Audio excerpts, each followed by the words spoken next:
Hello, मैं हूँ मीनू और आप सभी का स्वागत करती हूँ द रेसिपी रिपोर्ट किचन में। और आज मैं बनाने वाली हूँ सर्दियों के स्पेशल लड्डू। तो इसके लिए मैंने लिया है 1 कटोरी, बोले तो 250 ग्राम मूंगफली। और इसको मैंने मीडियम टू लो फ्लेम पे इसको अच्छे से हम रोस्ट कर लेंगे 8 से 10 मिनट के लिए, क्योंकि मूंगफली जितनी अच्छे से रोस्ट होगी ना उसका अंदर से क्रंचीनेस उभर के आएगा। तो यहाँ पे मैं मूंगफली को इस तरह से चलाते हुए मीडियम टू लो फ्लेम पे 8 से 10 मिनट के लिए रोस्ट कर लिया। और जब ये ठंडा हो जाए, या इस तरह से मैं इस कॉटन के कपड़े में डाल के इसको ठंडा कर लूँगी और इस तरह से मसलते हुए मैं इसके लेयर को निकाल लूँगी। जैसे लेयर निकल जाता है ना, तो मूंगफली बिल्कुल वाइट दिखाई देगी। ऊपर से जो थोड़ा सा भी दिखाई दे रहा है कि कुछ एक मूंगफली रेड हो गई है, तो अंदर बिल्कुल साफ़ सुथरी है। और इसके लेयर को निकालना भी बहुत लेंदी प्रोसेस नहीं है। आप इस तरह से हाथों से मसलते हुए, वो कपड़े की हेल्प से इस तरह से मसलते हुए आराम से निकाल सकते हैं। सर्दियों के मौसम में ये लड्डू बहुत ही ज़्यादा फ़ायदेमंद है, क्योंकि ये तिल, मूंगफली और गुड़ से बनने वाला है। और आप इसको लोहड़ी पे और मकर संक्रांति पे भी बना सकते हैं। ये बहुत ही ज़्यादा टेस्टी लगता है और बहुत ही हेल्दी है। और तिल, गुड़ और मूंगफली की लड्डू या गज्जक या टिक्की या चिक्की, ये सारी रेसिपी सर्दियों में बहुत अच्छे लगते हैं। और सबसे बड़ी बात है कि मूंगफली की तासीर गर्म होती है, तो ये सर्दियों में ठंड से बचाने में बहुत ही ज़्यादा हेल्पफुल है। मूंगफली का सेवन सर्दियों में ज़्यादा से ज़्यादा करना चाहिए। कई बार बच्चे नहीं खाते हैं, तो इसलिए हम उनके लिए लड्डू या तरह तरह की रेसिपी में खिलाने का हमारा एफर्ट्स होता है। और ये देख रहे हैं आप, इस तरह से मैं सारे दाने को साफ़ कर रही हूँ। इसके छिलके को उतार देना बेहतर होता है, क्योंकि ये गले में खराश का काम करता है। और जो भी आप मिठाई या जो भी लड्डू या रेसिपी तैयार कर रहे होते हैं, तो ये कहीं ना कहीं टेस्ट को दबाने का काम करता है, इसलिए इसको साफ़ करना बहुत ज़रूरी है।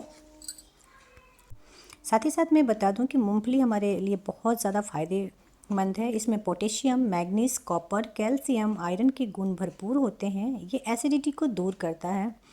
मूंगफली को रात को पानी में भिगो के छोड़ दें और सुबह इसका सेवन करते हैं, आँखों की रोशनी बढ़ाता है, इम्यूनिटी को मजबूत करता है और हड्डियों के लिए फ़ायदेमंद है। तो इसे गरीबों का बादाम कहा जाता है। जितना पोषक तत्व बादाम में मिलता है, उतना ही पोषक तत्व मूंगफली में भी अवेलेबल है। इसमें प्रोटीन की मात्रा हाई होती है बादाम की अपेक्षा, तो इसलिए इसका सेवन ज़्यादा से ज़्यादा करना चाहिए, स्पेशली सर्दियों में। यहाँ पर आप देख सकते हैं कि इसका सारा छिलका अच्छे से उतर गया है। यदि आपको लगता है 1-2 भाग बचे हुए हैं मूंगफली का जिस पे आप छिलके रह गए हैं, तो इस तरह से आप निकाल सकते हैं। लेकिन इससे पहले आप साफ़ कर लीजिए, जिससे क्लियर दिखाई देने लग जाए। तो मूंगफली को छिलके से अलग करने के बाद इस तरह से छिलका और मूंगफली को अलग करने का प्रोसेस मैं आप लोगों के साथ शेयर करती हूँ। आप बिगिनर्स हैं, आपको लगता है कि छिलका निकालना थोड़ा मुश्किल है, तो यहाँ पे इस तरह की छन्नी लीजिएगा और इस तरह से हाथों को घुमाते हुए आप सारे छिलके को अच्छे से निकाल लेंगे। और यहीं पे मैं दूसरा प्रोसेस भी आपके साथ शेयर करने वाली हूँ, वो ये है। तो कई बार जब आप इसको सही ढंग से नहीं करते तो मूंगफली फैल जाती है। तो बहुत ज़्यादा इस पर ऐसा कुछ रॉकेट साइंस नहीं है। इसको हल्के हाथों से हम ऊपर की तरफ उछालेंगे और एयर के संपर्क में आकर के इसके सारे छिलके बाहर निकल जाएंगे। और जो अब यहाँ पे आप देख सकते हैं, 1-2 दाने जो रह गया था उसको भी मैं इस तरह से साफ़ करके रख लूँगी। अब ये प्रोसेस मैं इस तरह से जो कर रही हूँ, मुट्ठी में लेके मूंगफली को रब कर रही हूँ, तो इस तरह से ये 2 टुकड़े में टूट रहा है। मैं इसको मिक्सी के जार में यदि ग्राइंड करूँगी तो ये बहुत ही बारीक हो जाने वाला है, इसलिए मैं इसे हाथों से ही तोड़ ले रही हूँ। और हाँ फ्रेंड्स, यहाँ पे जो मैंने तिल लिया है, ये बिना पॉलिश वाला तिल है। आप इसका कलर देख सकते हैं। और इसको मैंने 2 से 3 पानी अच्छे से धुल लिया है। धुलने के बाद इसे अच्छे से सुखा लेंगे, और सुखा के आप चाहें तो इसे स्टोर करके भी रख सकते हैं। तो ये फाइनली अच्छे से सूख गया है। अब इसको भी मैं मीडियम टू लो फ्लेम पे अच्छे से रोस्ट कर लूँगी। इसके लिए हमें मोटी तले का पैन लेना है और मीडियम टू लो फ्लेम ही रखना है, जिससे कि ये अंदर तक अच्छे से सिक जाए और ऊपर का लेयर ज़्यादा डार्क ना हो, क्योंकि तिल बहुत ही जल्दी जलने लग जाता है और तिल के जलने से पूरा सामान बेकार जाता है। और यहाँ पर हम इसे लगातार चलाते रहेंगे, इसे हम चलाते हुए ही भुनेंगे। जब ये भून जाएगा तो इसका कलर चेंज होने लग जाता है और हल्की हल्की मीठी मीठी खुशबू आने लग जाती है। तब हम हाथों से क्रश करके इसको चेक करेंगे। जब ये हाथों से दबाने पे टूट जाता है, क्रश हो जाता है, तो उस स्टेप पे गैस का फ्लेम बंद कर देंगे और फिर भी इसको 1 मिनट तक इस तरह से हम चलाते रहेंगे। तिल और गुड़ की तो आपने बहुत सारी रेसिपी खाई होगी, बट इसको एक बार ट्राई करना बनता है। मैं इसकी क्वांटिटी आप लोगों के साथ शेयर करना चाहूँगी। तो मैं कटोरी से इसको नहीं मापूंगी, क्योंकि कई बार कटोरी से मापने में इसका इक्वल क्वांटिटी नहीं पता चलता है। तो यहाँ पे मैंने 250 ग्राम मूंगफली लिया है और 250 ग्राम तिल लिया है, साथ में मैंने आधा किलो गुड़ लिया है। और यहाँ पे तिल को और मूंगफली को हमने अच्छे से भून लिया है। अब इसको चेक करने का तरीका ये होता है कि जैसे ना हम इसको उंगली और अंगूठे से दबाते हैं तो ये क्रश होता है।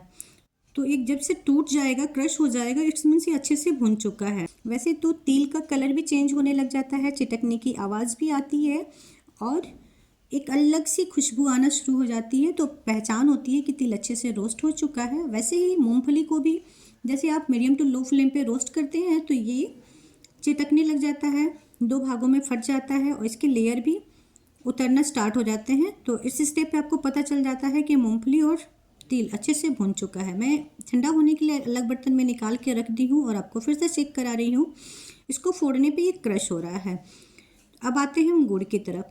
मैंने गुड़ लिया है आधा किलो और इस तरह से छोटे छोटे टुकड़ों में इसको कट कर लिया। गुड़ को कट करके डालने से 2 फायदे होते हैं, एक तो गैस की बचत होती है, दूसरा समय का बचत होता है। तो यहाँ पे मैंने इस तरह से छोटे छोटे टुकड़ों में गुड़ को कट कर लिया और अब एकदम लो फ्लेम पे कढ़ाई को फिर से गर्म होने के लिए रख देंगे।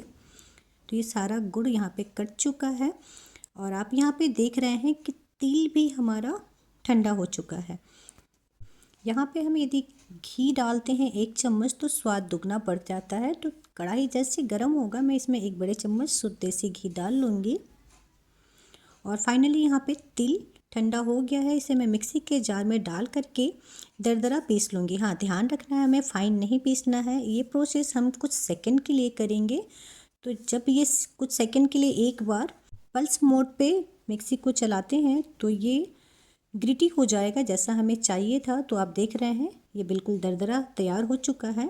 अब इस स्टेप पे हम इसको अलग रख देंगे और यहाँ पे कढ़ाई में घी डाल दिया है, ये मेल्ट होना स्टार्ट हो चुका है। इसी स्टेप पे मैं गुड़ भी डालूँगी।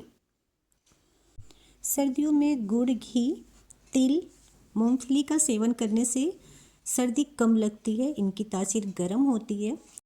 यहाँ पर घी मेल्ट हो चुका है। इस स्टेप पे जो गुड़ को हमने छोटे छोटे टुकड़ों में कट करके रखा था उसको डाल देंगे। हाँ, यहाँ पे गैस के फ्लेम को हम लो रखेंगे, अदरवाइज़ गुड़ जलने लग जाएगा और पूरा स्वाद खराब हो जाएगा। आप देख रहे हैं घी के साथ गुड़ मेल्ट होना स्टार्ट हो गया और छोटे छोटे बबल साइड में निकल रहे हैं। तो इस स्टेप पे मैं इसमें पानी ऐड करूँगी। हाँ, पानी मैं आधी कटोरी डाल रही हूँ जो कि 100 ml है। तो इतने में मैं सारे गुड़ को चलाते हुए इस तरह से मेल्ट होने तक का इंतज़ार करूँगी और लगातार हम इसे चलाते रहेंगे। इस तरह से आप देख रहे हैं बबल्स उठने स्टार्ट हो चुके हैं, लेकिन हमने चलाते रहना है। लगातार ही हम चलाते रहेंगे। अब देखेंगे धीरे धीरे ये बबल शांत होने लग जाएंगे और उसके बाद ये जो वाइट वाइट दिखाई दे रहा है इसका कलर चेंज हो जाएगा, प्रॉपर ये डार्क कलर में आ जाएगा।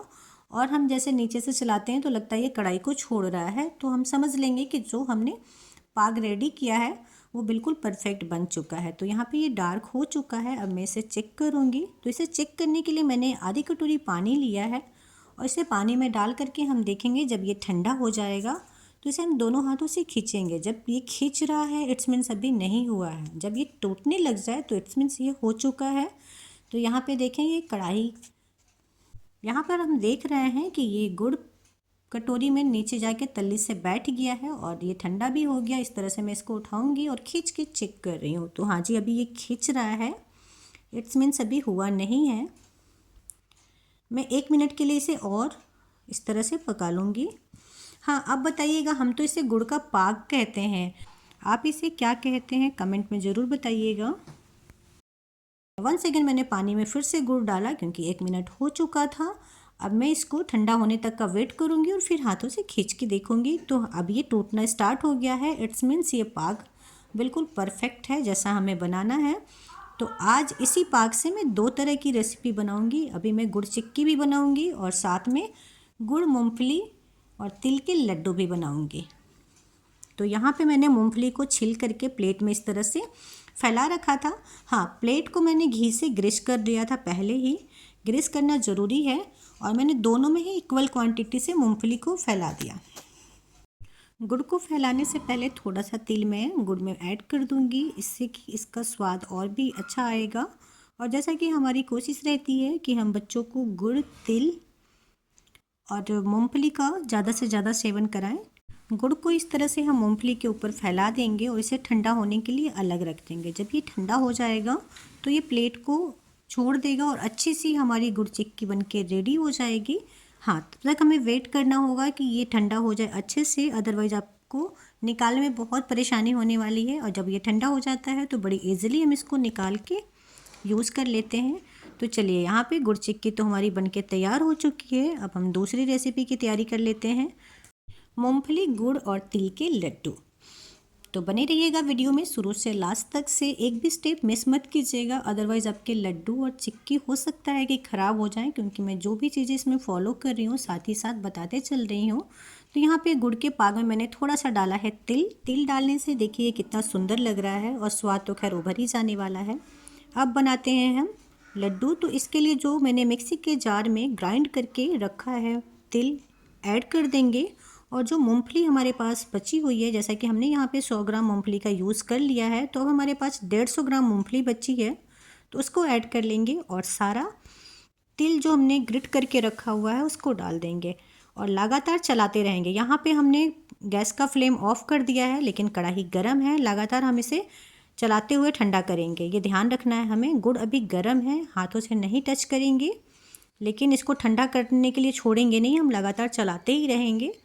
और यहाँ पे हमें ध्यान रखना है लड्डू बनाते समय भी कि ये हाथों से टच करने लायक हो जाए, तो हमें गरम गरम ही इसको बना के तैयार करना पड़ता है, अदरवाइज़ ये ठंडा होने के बाद नहीं बनेगा लड्डू।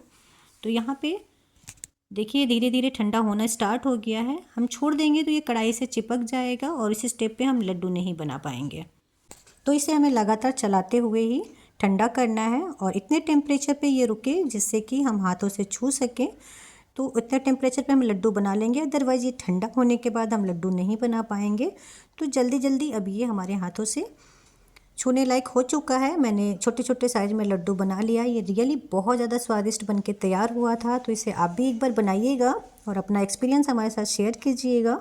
आपको हमारी रेसिपी कैसी लगती है कमेंट करना ना भूलिएगा। आप वीडियो को कहाँ से देख रहे हैं ज़रूर बताइएगा। हाँ दोस्तों, हाइप का बटन आ चुका है, हाइप करना ना भूलिएगा। चैनल पे नए हैं तो सब्सक्राइब कीजिए, बेल आइकन ऑन कीजिए, जिससे आने वाली वीडियो की नोटिफिकेशन मिल सके। Thank you.